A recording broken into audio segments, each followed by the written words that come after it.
ফুলের সাথে মিতালি হয়ে গেছে বন্ধুরা। চলুন যাই রান্নাঘরের দিকে, চলে যাই বন্ধুরা রান্না করে।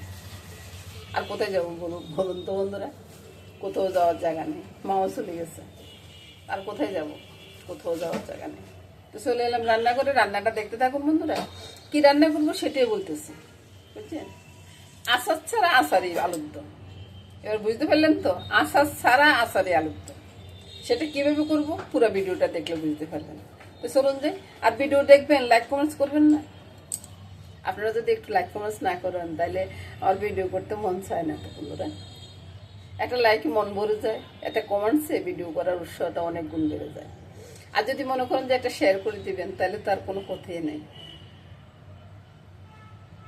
তো বন্ধুরা চলুন যাই, আচারি আলুর দমটা কীভাবে করি পুরোটা ভিডিও দেখুন, দেখে তারপরে বলুন। প্রথমে লেবুর রসটা বের করে নিই, তারপরে দেখাই আলুগুলো সিদ্ধ আলু। আলুতে নুন, হলুদ, লঙ্কা সব মেখে নিব। তো কীভাবে মাখতেছি সেটা দেখুন। ওদিক দিয়ে খাওয়া দিয়ে আসছি না, কোথায় গেলি? হ্যাঁ, কোথায় দেখতেছি না তো। পাখি পাখি সকালবেলার জল খাওয়া। ডিমটা তেলে ছেড়ে দিই, ডিমটা তেলে দেওয়ার পরে তারপরে আসলে রুটিগুলো নিই, তাই না? ডিমটা ছোটো ছোটো হবে, আর এটাকে আমি রুটিটা নিয়ে নিই। যে 2টা রুটি নিব, রুটি কিন্তু ঘরের বানানো, একটু আগে বানাইছি। তো 2টা রুটি নিয়ে নিলাম। করবো বন্ধুরা শাক, লাউ শাক। লাউ শাকের ভিতরে কি দিব? এই যে বড়ি আছে না, বড়িটা দিব। বড়িগুলোকে ভেঙে দিচ্ছি, বুঝছেন? এই যে গোটা গোটা বড়িগুলোকে ভেঙে একটু কুড়মুড়ো করে দিব। তো এদিকে কড়াইটা বসিয়ে দিলাম। তো বন্ধু কড়াইতে দিয়ে দিচ্ছি তেলটা, একবারে ফোড়ন করিয়ে ফেলবো আর কি।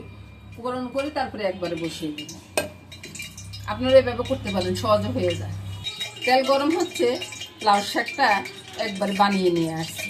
আর এটা ডাটাও সাথে, কিন্তু ডাটাও দিচ্ছি, বুঝছেন? কথাটা আসলে মুখে আসতেছে না আর কি ঠিকঠাক। দিয়ে দিচ্ছি কয়েকটা শুকনো লঙ্কা, শুকনো লঙ্কার সাথে বড়িটা। বড়িটা দিয়ে শুকনো লঙ্কা একবারে কমিয়ে দিব। বড়িটা একটু ভালো করে ভাজা লাগবে, ভালো করে ভাজা না হলে বড়ির কিন্তু গন্ধ লাগবে, বুঝছেন?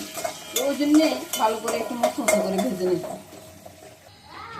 বড়ি আর লঙ্কা ভাজা হয়ে গেছে, এবার বড়ি আর লঙ্কাটা তো আমি তুলে নিই। চুলা রাসটা কমিয়ে দিলাম, চুলা রাসটা এমনিতেই কম আছে, আমি বড়িগুলো ভেজে নিলাম আর কি। তারপর বড়িগুলো তুলে দিচ্ছি। এটা কিন্তু আমি পরে আবার মিক্সড করব। এবার ওই তেলে দিয়ে দিব শাকগুলো।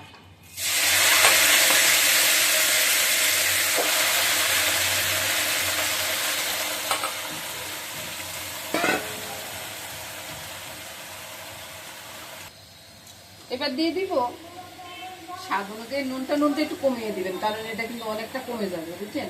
তারপর হলুদটা, তারপরে দিয়ে দিচ্ছি একটু চিনি। চিনিটা আপনার স্বাদ অনুযায়ী, আপনি যদি না খেতে চান তো নাই দেন না, কোনো সমস্যা নেই। এবার ঢাকা দিয়ে রাখবেন। ঢাকা দেওয়ার পরে এদিকে ফিরে দেন। এই যে মাছগুলো আছে না, এবার মাছগুলো বেছে নেব মাছ রান্না হবার পরে। আর মাছ রান্নার পরে, মাছ রান্নাটা কিন্তু আমি দেখাবো না, মাছ রান্নার পরে আমি একটু দেখিয়ে দিব যে কেমন হয়েছে রান্নাটা। এবার বন্ধুরা, ওই যে শাকের ভিতরে একটা লঙ্কা ভেঙে দিব, শুধু একটা লঙ্কা ভেঙে দিব। আর এই মরিচগুলো উঠিয়ে রাখবো, এটা পরে পরে খাওয়ার জন্য। বড়িগুলো ছেড়ে দিলাম, ছেড়ে দিয়ে নেড়ে ছেড়ে শাকটা হয়ে গেছে, নেড়ে ছেড়ে নামিয়ে নিব। আর যখন শাকটা খাবো না, বড়িগুলো কুড়মুড় করে খুব সুন্দর একটা খেতে লাগবে আর কি, কুড়মুড় করবে বড়িগুলা। আর ভাতের সাথে, গরম গরম ভাতের সাথে দারুণ লাগবে। তো শাকটা নামিয়ে নি বন্ধুরা। এই তো বন্ধুরা, শাক রান্নাটা হয়ে গেছে। আপনাদেরকে দেখাইতে পারতেছি কিনা জানি না, এই যে শাক রান্নাটা হয়ে গেছে। এবার ওই যে ছোট মাছগুলো রান্না করবো। সাঁ হয়ে যাচ্ছে দেখুন।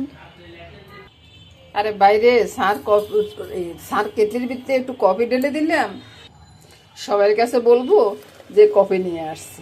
কি মজার ব্যাপার না? খুব মজার ব্যাপার। আরে গুটনাটা করে দিলে তো কফির সেন্ট বাইরে হবে ভাই। মজার ব্যাপার তো হয়েছে এখানে, বুঝছেন?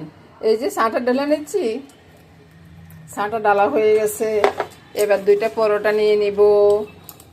আরে পরোটাটা একটু এই যে দাগ লাগছে আর কি, দাগ লাগলে কি হয়েছে, ঘরে তৈরি জিনিস দাগ লাগলে কি না লাগলে কি বলুন। এই যে 2টা পরোটা নিয়ে নিলাম, বাস জলখাবারটা রেডি হয়ে গেল। কত দারুণ সাথে জলখাবার। এবার এবার বুঝুন জলখাবারটা কত মজার হবে। তো চলে আসুন, সামনে গিয়ে একসাথে বসে সবাই মিলে খাবো আর বাবা করবো। শুভ সকাল বন্ধুরা। এখন ছোট মাছ রান্না করবো। ছোট মাছের মাছে কি কি দিচ্ছি বন্ধুরা, ওই যে দাদুভাই দুষ্টামি করতেছে, এদিকে নুন, হলুদ, লঙ্কা, জিরার গুঁড়া। তো এটার সাথে আমি কি দিয়ে দেবো, তেল দিয়ে দিব। তেল দিয়ে ভালো করে মেখে নিই। একটু তেল দিয়ে দিচ্ছি। এবার একবার যতটা পারি মাখিয়ে নিব। আর এটার সাথে কিন্তু ধনিয়া পাতাও দিব। আর দাদুভাইয়ের জন্য 2 টুকরা বড় মাছ এটার সাথে দিয়ে দিলাম। আর একই সাথে আমি ধনিয়া পাতা দিয়েও মেখে নিব।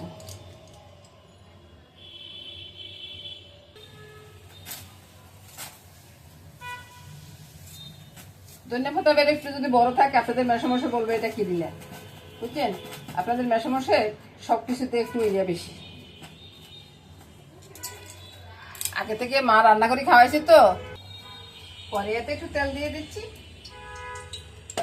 তারপরে এই যে কাঁচা লঙ্কাগুলো এগুলো ফেলে নিব। পরে এতে দিয়ে দিবে মেথি ফোড়নটা। মেথি ফোড়ন দিয়ে কাঁচা লঙ্কাটা একসাথে ছেড়ে দিচ্ছি। তারপরে এগুলাকে মেখে একসাথে ছেড়ে দিচ্ছি। সব দিন একরকম রান্না ভালো লাগে না, বুঝছেন বন্ধুরা? এভাবে দিয়ে একদিন এভাবে রান্না করে দেখুন, টেস্ট লাগবে, কিন্তু অনেকটা টেস্ট হয়। 2টো উল্টান দিয়ে দিচ্ছি। তারপরে জল দিয়ে দিব। জলটা একবারে বেশি বাড়াবাড়ি দিব না, কমে দিব। চটপট একটা রান্না হয়ে গেল। রান্নাটা অনেকটা টেস্ট হবে বন্ধুরা। ছোট মাছ রান্না হয়ে গেছে বন্ধুরা। কালারটা এত সুন্দর আসছে না, আপনাদেরকে দেখাবো। আপনাদেরকে দেখালে আপনারা বিশ্বাস করবেন যে কালারটা কত সুন্দর হয়েছে। এবার ঢেলে নিই। ঢেলে নেওয়ার পরে তারপরে দেখিয়ে দিচ্ছি। দেখুন, এদিকে ছোট মাছ আছে, এদিকে ডাল আছে, আর এদিকে লাউ শাকটা আছে। কত সুন্দর একটা রান্না হয়ে গেছে। এটা দিয়ে দারুণ খাওয়া হয়ে যাবে। নমস্কার বন্ধুরা, সবাই ভালো থাকুন, সুস্থ থাকুন, সুন্দর থাকুন বন্ধুরা, এই কামনা করে আজকের মতো